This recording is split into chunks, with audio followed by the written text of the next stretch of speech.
Kata Ustaz Wadi, solat ni untuk semua manusia, seluruh alam.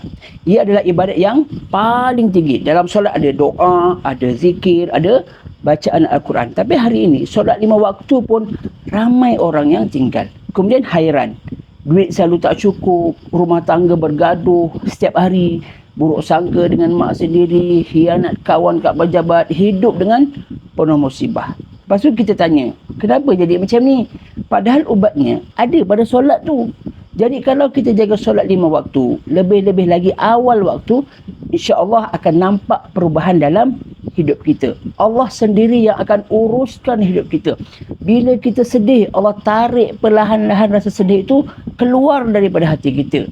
Sedih memang akan sedih sebab manusia memang ada rasa sedih. Nabi Muhammad SAW pun akan rasa sedih, pernah sedih.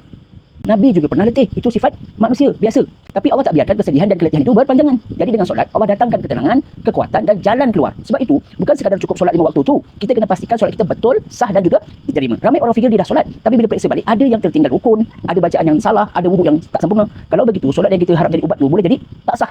Jadi untuk lebih jelas, saya syurkan kepada anda buku Sah ke Tak Sah Solat, tulisan Ustaz Nur Hafiz. Dalam buku ini, semua persoalan tentang sah atau batalnya solat dijawab dengan mudah dan padat. Klik back kuning sekarang untuk dapatkannya. InsyaAllah, lepas baca buku ini, kita boleh solat dengan lebih yakin, sah dan penuh kekhusyukan.